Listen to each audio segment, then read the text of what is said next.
Hello and welcome back to episode 2 of the ACR Growth Series. In this episode, we're going to be focusing on acquisition and why your acquisition is more than likely inefficient and your conversion rate is the reason why. So I'm going to focus in a little bit more detail here around why paid acquisition doesn't necessarily exist in isolation and what's actually eaten into your return on ad spend. And it's not always the way the ads are set up, or it's not always to do with the actual ads themselves. So without further ado, let's get into it. So this is the typical and traditional paid acquisition journey and where your money actually goes to get a customer from seeing your product, so eyeballs on the product, right the way through to them becoming a customer, receiving your product and producing rave reviews about it. So as I said, typical format can be different for some brands, but in general, this is what it looks like. So I've cut this across 6 stages. Stage 1 being the ad impression. Stage 2 being the ad click. Stage 3 being the landing page. Stage 4 being the product page. Stage 5 being the cart and the checkout. I've kind of bundled those together. And stage 6 being the purchase being complete. So initially, on the outset, even looking at this, it feels like quite a long customer journey. But as I said, it is pretty traditional that this is what it looks like. But fundamentally, what we're looking at here is the acquisition problem. And essentially why there's a lot of blame on ads not working, but actually the fundamental understanding beneath them is why people kind of lose patience or they try and force something that just isn't there. You know, if I just spend more money on my ads, I'll get better results. You know, you watch all these kind of gurus online who will tell you that you need to run £100 a day budgets. No point running a £100 a day budget if you're sending traffic to a website that doesn't convert, but they failed to miss that part out. So let's just get into this in a bit more detail. You'll notice as we go through this series that a lot of what I talk about is not theory. It is not my opinion. It is not logic. Well, it is logic, but it's always data-driven logic. So I always back everything up that I do with data. I'm a bit of a data geek. My background is in Lean Six Sigma. I work with multiple organizations in operational excellence roles, fundamentally looking at how you build profitable businesses before I kind of dived into e-com. So I kind of know what I'm talking about in this space. So number one problem is typically, and the data tells us this, 40% of the people that you paid for through Facebook ads will bounce when they go onto your landing page. Now let's just take a step back a second, just very, very quickly. So what I want to emphasize here is at stage 1, what we're essentially saying at this stage here, at stage 1, this is where Meta is taking your budget and applying it to an auction to get eyeballs on your product. So this is essentially the auction where money is spent to put your ad and serve your ad in front of people. Now, hopefully the copy, the creative, everything is targeting your ICP, your ideal customer profile. So therefore your ads are landing in front of the right people. If they're not, that's a completely different problem and a completely different video. But let's just assume that your ad is really, really good. The creative's really good. You've done some degree of insight diversification. So you know what your ICP is. You know the different pain points. You've tackled multiple pain points through multiple different creatives. And you've gone and run these ads. So those ad impressions are ad impressions of people who are your ideal customer. So this is where your initial spend of money is going. It's going at stage 1. So money's being spent to get eyeballs on your product. Stage 2. Customers seen the ad, it resonates with them, great, you've done a really good job here, they've clicked through the ad. Now they've landed on your landing page, okay? So this might be it might actually be a product page. Some people send traffic directly to product pages, some people send it to landing pages. The worst ads running send to a home page, but again, there's another whole video and I've got data to back this up. You should never be sending people directly to a home page. Send them to the product that they've clicked on is the best way. High converting product pages with social reviews, social proof, loads of images, loads of videos, whatever else. Again, that could be a whole entire different video, but we'll come into that in a little bit. So stage 3, the landing page. They're landing on the landing page and then they're moving through to the product page and hopefully they like what they see. They kind of, there's that ability and they kind of need and the pain point that they want to resolve. They therefore go through the cart and they complete the purchase. However, what typically happens is, and 40% actually is a pretty low number, but the data suggests between 40 to 45%, but I think it's probably more 45%.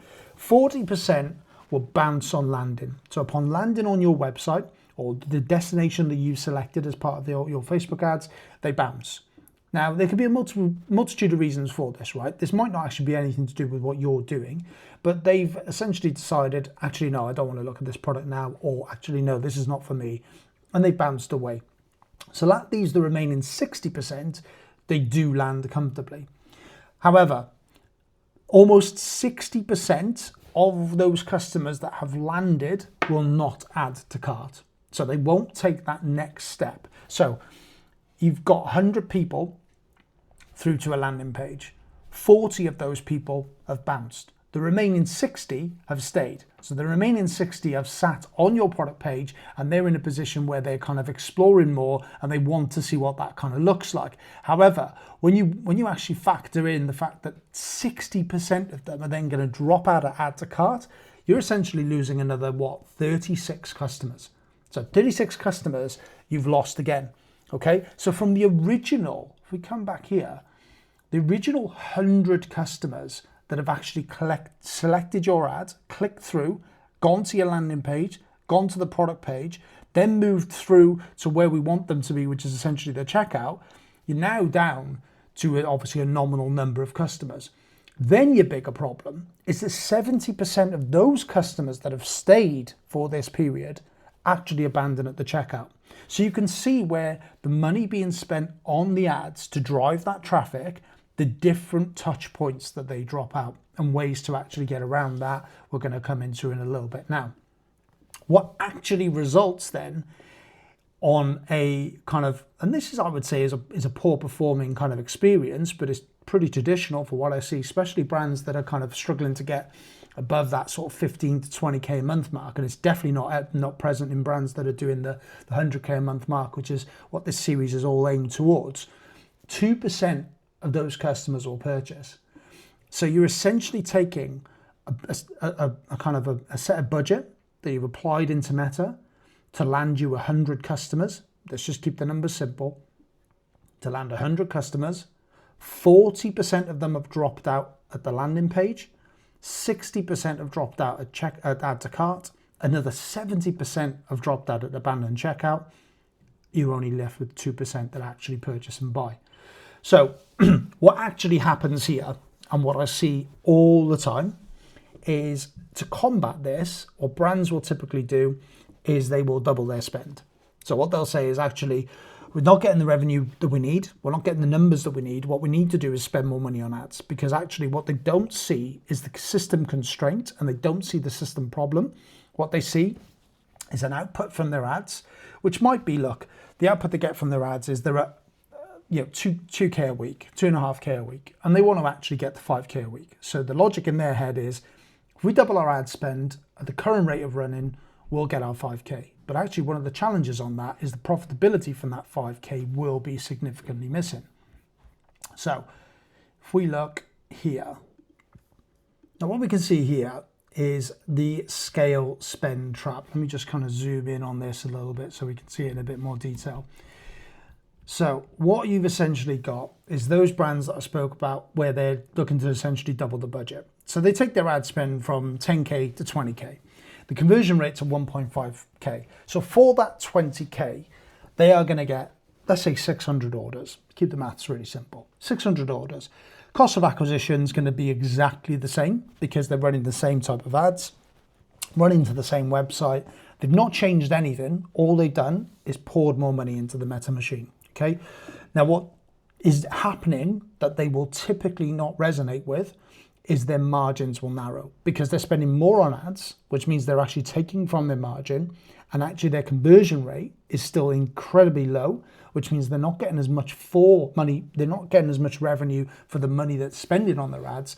Therefore, they're getting the 600 orders. Now, if we fix the actual conversion problem that we're seeing up here, so we spoke about this conversion problem earlier around the 40% landing on the page, the 60% dropping out add to cart, and the 70% actually abandoning the checkout.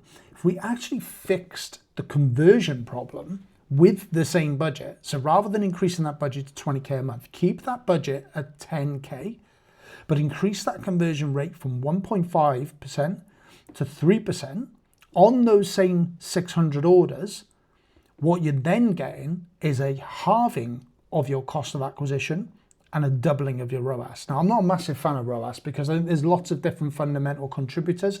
I don't think it's a very good metric to use, but it's a metric that resonates with lots of people. So I decided to put it in here, but it's not typically something I like. I think there's so many different fundamental factors for ROAS. If you use ROAS as the key contributing metric for your business, then you're going to be doing lots of things that you shouldn't be doing. But anyway, coming back to this point, you will fundamentally, though, get more for your money. And that's essentially what we're seeing here. So this is not a specific ad problem. This is the journey of the ad. So the way I want you to kind of visualize this is you're putting money into the beginning of the system right at stage 1. And it matters how much you get back out at stage 6, which is when the purchase is complete. Now, conversion rate, one thing to really remember here, and I've kind of spoken about it already, but conversion rate really is the multiplier on every pound of acquisition spent. It's the difference between scenario A, where they're doubling the spend, and scenario B. And that is not an ad budget problem.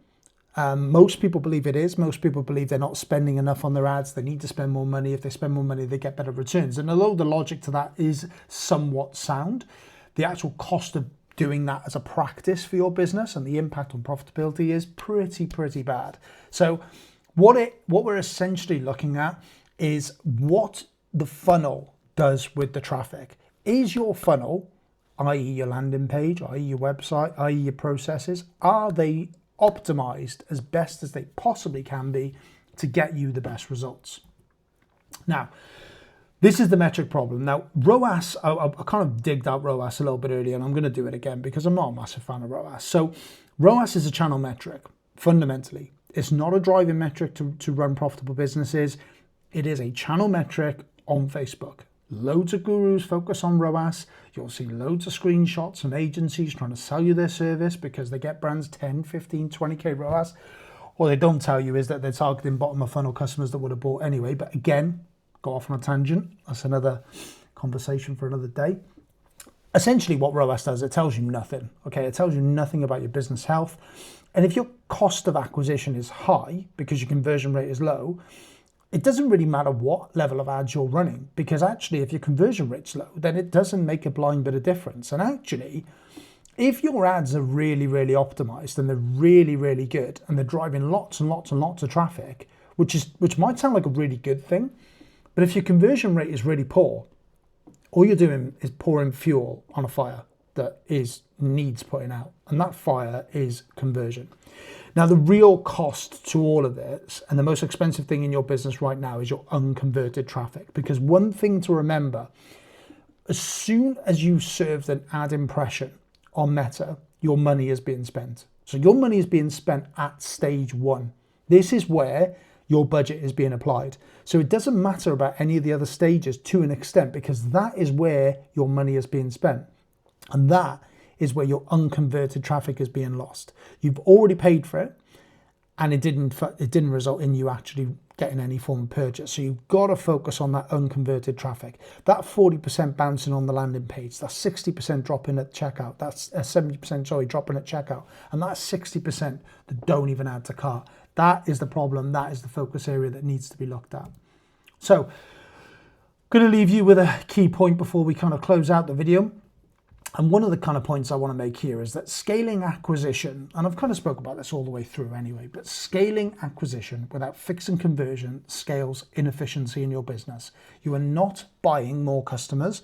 You are buying a bigger audience for a leaking funnel. And that is one of the core principles of the ACR growth method. If you are bringing customers to a broken website that doesn't convert, and you decide to bring more and more customers, that's going to cost you. You're going to be spending more on your ads to bring the same service and the same outcome to your business, but at a greater cost. That's the way you've got to look at it. And that's the focus point that we're looking at in terms of the acquisition. I hope you've enjoyed this episode. This is episode 2. Episode 3 is available now shortly. Thank you for joining us. Take care.